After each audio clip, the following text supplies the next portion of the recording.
piece to camera, but a fantastic job there. Now, a chain of vicious attacks and killings have been rife across Kenyan universities in recent years. Many a times, we have heard of incidents of theft, mugging, rape, and even death being reported. Students in these institutions of higher learning have become easy targets of criminals, leaving them with harrowing experiences of life at campuses. In this special feature, Trevor Ng'endo highlights the rising cases of insecurity in Kenyan universities, the long way to justice for victims, and a call to action by the relevant authorities.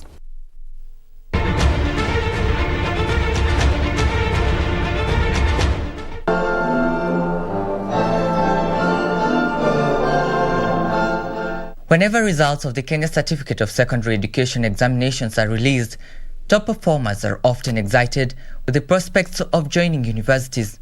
As entities where careers are molded, universities are thus seen as the last phase of the academic journey and the gateway to financial independence. To some, however, this joy is cut short by runaway crime around the campuses, with the lucky ones left nursing both physical and psychological wounds, whereas the unlucky ones, unfortunately, don't live to tell their stories.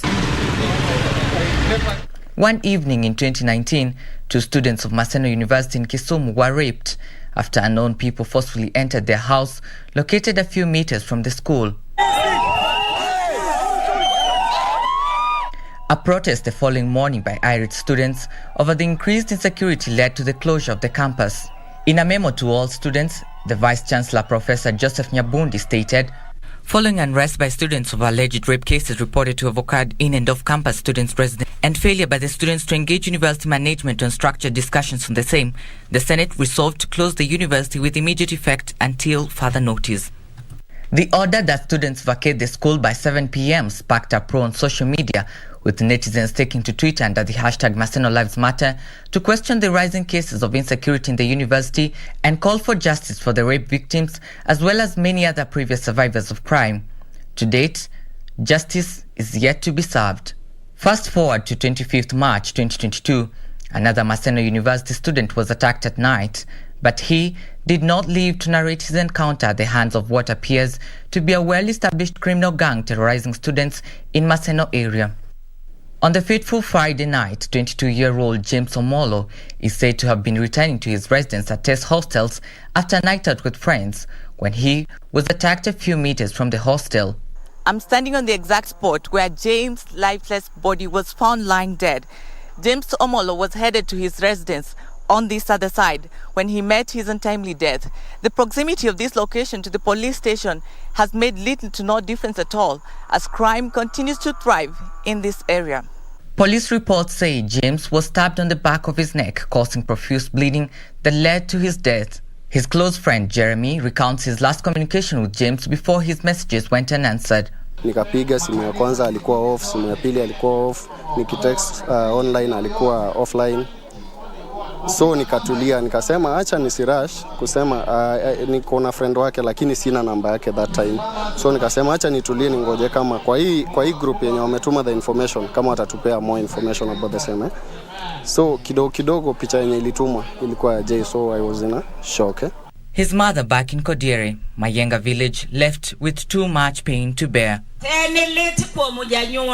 It is very painful for me as a parent to have taken my son to get education only for him to return back home in a casket. I have been left speechless now that my son is no more. They would rather have taken all his valuables or even his clothes rather than kill him. I am not happy. The kind of grief that has engulfed this village here is unfathomable. 22-year-old vibrant James Omolo is being laid to rest. It was his family's hope that by the time he's buried, that justice would have been served and that the perpetrators would have been brought to book. But weeks after his death, still no justice has been delivered. Inasmuch as the area around Maseno University where the students reside would seem prone to crime, the university is not an isolated case in the spate of crime around universities in Kenya.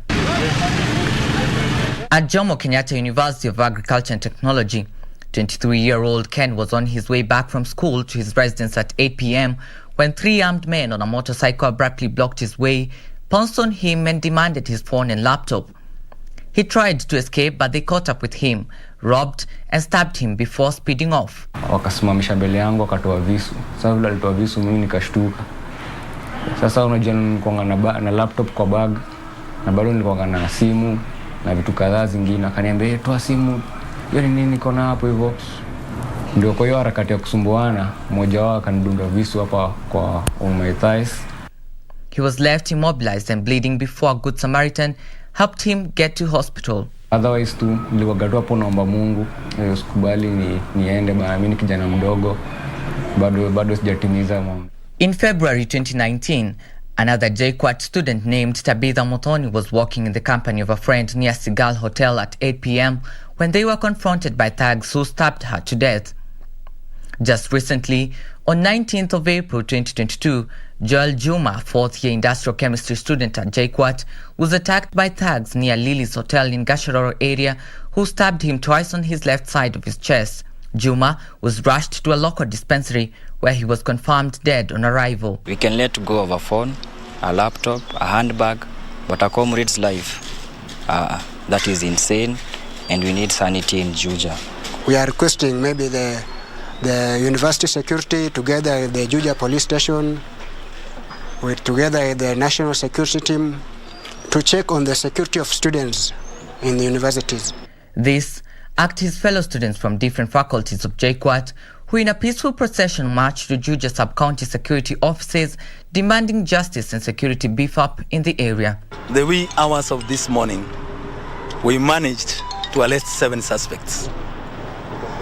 After thorough interrogation, we have established that 2 of the suspects we are holding are the ones who are involved in this heinous act. We are in the advanced stage of our investigation, and I can assure you and the public and the country in general that tomorrow morning the 2 will be facing charge before the Law Court. The family is, however, skeptical about the events of the fateful day their king died, saying he could have been the target of his assailants.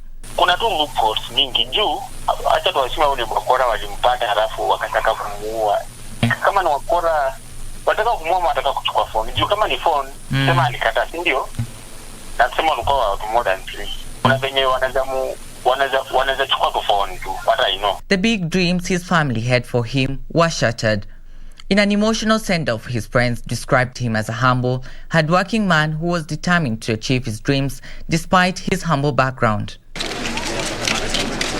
The gang that killed him is said to have escaped an operation to hunt down criminals in Nairobi's Kayole and Dandora estates and found a safe haven in Gashororo area near JKUAT. 3 suspects were arraigned in court over the matter and further detained for 14 days to allow completion of investigations. A random search on Google on crime around Kenyan universities gives numerous results of cases that have hit headlines in the recent past, with victims and families left on their own to take the lonely walk to justice. This adding to the many unfortunate cases of deaths that the public and the student leaders stopped questioning after the noise went down.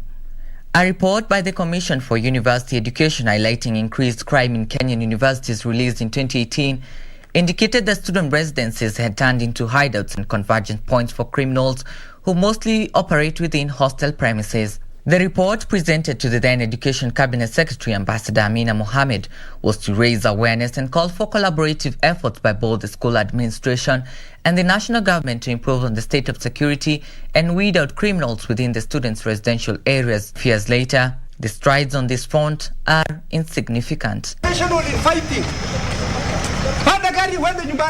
On the other hand, disciplinary action is then taken on those that lead the demonstrations to demand for justice. Some are intimidated, suspended, and sometimes huge fines imposed on them upon reopening. But answers are never given as to what led to the death of their fellow students. Tunafaa tushughulikie kwa sababu hatukutoka nyumbani kukuja pa kuuliwa na kunyang'anywa vitu. Each and every time investigations are always being done and there is no outcome. Each and every time, let us give them time to do investigation. Yet Jay is sleeping in this thing, and their parents are like this. This is the degree they expected from Jay.